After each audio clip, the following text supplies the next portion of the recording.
आज हम आपको एक फिल्म की कहानी समझाने वाले हैं। कहानी की शुरुआत होती है 19 जनवरी 1954 से, जब कश्मीर में दो बच्चे राघव और आरिफ अपने दोस्तों के साथ क्रिकेट खेल रहे होते हैं। राघव अच्छा खेलता है और एक मशहूर खिलाड़ी का नाम लेने लगता है, लेकिन वहाँ मौजूद कुछ लोग नाराज हो जाते हैं। वे कहते हैं, ये पाकिस्तान है, इंडिया नहीं, यहाँ ऐसे नाम नहीं चलते। फिर वे राघव को मारने लगते हैं, लेकिन उसका दोस्त आरिफ उसे किसी तरह बचाकर वहाँ से भगा लेता है। यहीं से हमें समझ आता है कि सच्ची दोस्ती में कोई धर्म नहीं होता। फिर हम पहुंचते हैं 1990 के समय में, जब कश्मीरी पंडितों को जबरदस्ती उनके घरों से निकाला जा रहा था। उस वक्त इस आतंक को इमरान नाम का एक आदमी, जिसे लोग हथौड़ा कहते थे, लीड कर रहा था। वो लोगों को जमा करके भाषण देता है कि अब यहाँ उनका राज होगा। वहीं एक महिला अपनी बीमार बेटी को डॉक्टर के पास ले जा रही होती है। रास्ते में पुलिस उसे रोककर कहती है कि आगे खतरा है। तभी एक आतंकी आता है और पुलिस वाले को गोली मार देता है। फिर वो औरत से कहता है, तेरी बेटी की शादी मैं अपने भाई से कराऊंगा। ये सुनकर महिला उसके चेहरे पर थूक देती है, जिससे वो गुस्से में आकर उसे भी मार देता है। उसकी बेटी ये देखकर डर जाती है और रोने लगती है।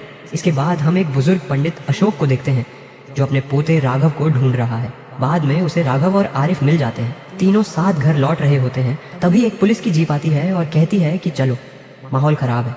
लेकिन रास्ते में वो जीप ब्लास्ट हो जाती है। उधर इमरान और उसके साथी अशोक के घर में घुस आते हैं और राघव के पापा को ढूंढते हैं। वो डर से एक ड्रम में छिप जाते हैं, लेकिन इमरान को खबर मिल जाती है और वो उन्हें ड्रम में ही गोली मार देता है। राघव की माँ शांति ये सब अपनी आंखों से देखती है। फिर इमरान शांति को धमकाता है कि अगर वह अपने पति के खून से सना हुआ चावल खा ले तो वह उसे और उसके बच्चों को जिंदा छोड़ देगा। इसके बाद कहानी आज के समय में आती है, जहाँ अशोक का छोटा पोता कृष्णा दिल्ली से कश्मीर आता है। वह अपने दादाजी की अस्थियां लेकर आया है, क्योंकि उनकी मृत्यु हो चुकी है। वहाँ उसकी मुलाकात ब्रह्मदत्त से होती है, जो अब भी कश्मीर में रह रहे थे। धीरे धीरे अशोक के पुराने दोस्त भी वहाँ आते हैं, जैसे डॉक्टर महेश, एक पुलिस अफसर और एक रिपोर्टर। लेकिन कृष्णा को नहीं पता कि उसके माता पिता की मौत कैसे हुई थी।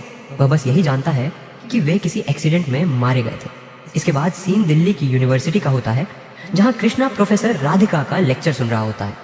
वह छात्रों को भड़काती है कि कश्मीर को भारत से आज़ादी चाहिए और कहती है कि सरकार कश्मीरियों पर जुल्म कर रही है। वह यहाँ तक कहती है कि 1990 में कोई नरसंहार नहीं हुआ था। कृष्णा धीरे धीरे उसकी बातों पर विश्वास करने लगता है और यूनिवर्सिटी के इलेक्शन में हिस्सा लेता है। राधिका उसे अपने हिसाब से इस्तेमाल करने लगती है। फिर एक फ्लैशबैक में हम 1999 का सीन देखते हैं, जहां अशोक ब्रह्मदत्त से मिलता है। वह कहता है कि उसके बेटे को खतरा है, क्योंकि लोग उसे पुलिस का मुखबिर समझते हैं। ब्रह्मदत्त कहता है कि वह कुछ करेगा। एक दिन ब्रह्मदत्त और अशोक का दोस्त सब्जी लेने जाते हैं। सब्जी वाला उन्हें पाकिस्तान की करेंसी देता है। अशोक को गुस्सा आता है और ब्रह्मदत्त सब्जी वाले को जेल भिजवा देता है। इसके बाद वह मुख्यमंत्री से मिलने जाता है, ताकि पंडितों की सुरक्षा की बात कर सके, लेकिन मुख्यमंत्री उसे ही दोषी ठहरा देता है।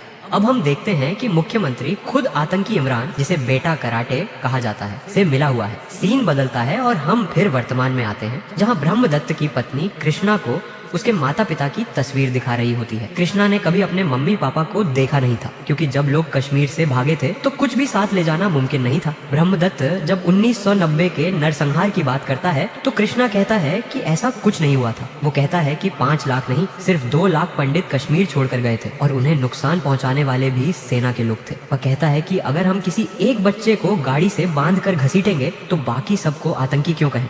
यही सोच उन्हें आतंक की ओर धकेलती है। यह सब सुनकर ब्रह्मदत्त गुस्से में आ जाता है और कृष्णा को पुराने समय की सच्चाई दिखाने ले जाता है। वहां दिखाया जाता है कि जब श्रद्धा को उसके पति के खून से सने चावल खाने को कहा जाता है तो वह मजबूरी में खा लेती है, ताकि उसके बच्चे बच सके। इसके बाद इमरान वहां से चला जाता है। फिर अशोक पुष्कर ब्रह्म को फोन कर बताता है कि उसके बेटे की हत्या हो गई है। वह कहता है कि जब ऐसा पूरे देश में होगा तब तुम भी उसमें शामिल माने जाओगे। इसके बाद अशोक अपनी बची हुई फैमिली को लेकर एक ट्रक में बैठकर कश्मीर छोड़ देता है। वे लोग एक टेंट में रहने लगते हैं, जहाँ और भी कई परिवार सेना की मदद से पहुंचे थे। उनके पास न खाना था न पानी। सेना थोड़ी बहुत मदद करती थी और लोग सिर्फ इस उम्मीद में जी रहे थे कि एक दिन वो अपने घर वापस जाएंगे। धीरे धीरे अशोक की आंखों की रोशनी कम होने लगती है। एक दिन वहाँ ब्रह्मदत्त आता है, जो अब होम मिनिस्टर का सलाहकार बन चुका था। उसके साथ होम मिनिस्टर भी आते हैं और लोग अपनी परेशानियां बताते हैं। अशोक एक पोस्टर लेकर आता है और धारा 370 हटाने की मांग करता है। ब्रह्म उसे देखकर दुखी हो जाता है, क्योंकि अशोक अब पूरी तरह से कमजोर हो चुका था और उसे पहचान भी नहीं पा रहा था। ब्रह्म अशोक की फैमिली से वादा करता है कि वो उन्हें एक घर और नौकरी दिलाएगा। फिर वो उसी घर में रहने लगते हैं, पर वहाँ भी हालात अच्छे नहीं थे। दूसरी ओर इमरान अब टीवी चैनलों पर इंटरव्यू दे रहा होता है, जिसमें वो कहता है कि उसने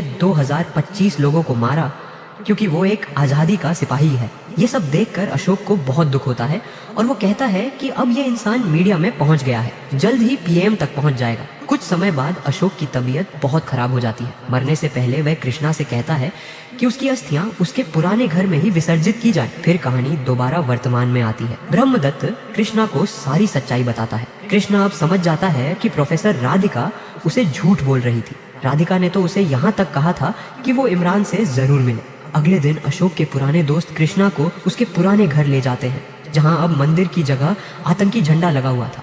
वे उसे हटा देते हैं और कृष्णा अपने दादाजी की अस्थियां वहीं विसर्जित करता है। इसके बाद कृष्णा इमरान से मिलने जाता है, जो अब उसका भाई राघव का बचपन का दोस्त आरिफ निकला। रास्ते में आरिफ सारी सच्चाई बताता है और कृष्णा उसकी बात रिकॉर्ड करता है। आरिफ कहता है कि उसका परिवार कभी भी पंडितों के खिलाफ नहीं था और राघव उसका बहुत अच्छा दोस्त था। कृष्णा जब आतंकी इमरान बेटा कराटे से मिलता है तो वह कहता है कि उसने किसी को नहीं मारा। उसके मुताबिक कश्मीरी पंडित खुद ही डर के कारण कश्मीर छोड़ रहे थे और उन्हें नुकसान पहुंचाने वाले असल में आर्मी के लोग थे। इमरान खुद की तुलना भगत सिंह और गांधी जी से करता है। यह सुनकर कृष्णा का दोस्त प्रणव उसकी बातों में आ जाता है और ब्रह्मदत्त से बहस कर बैठता है। ब्रह्मदत्त को जब लगता है कि अब बहुत हो गया तो वह कृष्णा के सामने 3 फाइलें रखता है। जब कृष्णा उन्हें पढ़ता है तो उसे पता चलता है कि इमरान ने ही उसके भाई शिव और माँ श्रद्धा को मारा था। यह जानकर कृष्णा अंदर से टूट जाता है। फिर वह अपने कॉलेज वापस जाता है, जहाँ प्रोफेसर राधिका बच्चों को एक गाना गाकर बहकाने की कोशिश कर रही होती है। वो कृष्णा से कहती है कि वह प्रेसिडेंट बनने वाला है, इसीलिए उसे एक भाषण देना चाहिए। अब वक्त था जब सबको सच्चाई बतानी थी। कृष्णा माइक लेकर सबके सामने बोलना शुरू करता है। हजारों साल पहले आर्षि कश्यप कश्मीर आए थे और उन्हीं के नाम पर इस राज्य का नाम पड़ा कश्मीर। धीरे धीरे बहुत से पंडित, विद्वान और संत वहां पहुंचे और उन्होंने कश्मीर को ज्ञान की भूमि बनाया। फिर कृष्णा बताता है कि कैसे कुछ लोग जो शरण लेने के बहाने वहां आए थे, उन्हीं ने बाद में कश्मीरी पंडितों पर हमला करना शुरू किया। उन्होंने न सिर्फ पंडितों को मारा बल्कि उन मुसलमानों को भी मार डाला जिन्होंने उनके खिलाफ आवाज उठाई। धीरे धीरे पंडित वहां माइनॉरिटी में बदल गए और लाखों को अपनी जान बचाकर भागना पड़ा। कृष्णा कहता है, आज हमारे पास ताकत है कि हम फिर से अपने घर लौट सकें। अब हमें कोई नहीं रोक सकता। वह आगे बोलता है कि नेता बस लोगों को हिंदू मुस्लिम के नाम पर लड़ाना जानते हैं, कोई असली मुद्दों जैसे गरीबी, बेरोजगारी की बात नहीं करता और हमारे भोले भाले लोग आपस में ही लड़ पड़ते हैं। इसके बाद कृष्णा अपनी माँ श्रद्धा और भाई शिव की कहानी सुनाता है। फिर हम देखते हैं कि कैसे आतंकियों ने आर्मी की ड्रेस पहनकर उनके घर पर हमला किया था। उन्होंने श्रद्धा से जबरदस्ती की और फिर सभी को मार डाला और यहीं पर कहानी खत्म हो जाती है। ये एक दर्दनाक सच्चाई थी जिसे अब कृष्णा ने सबके सामने उजागर कर दिया था।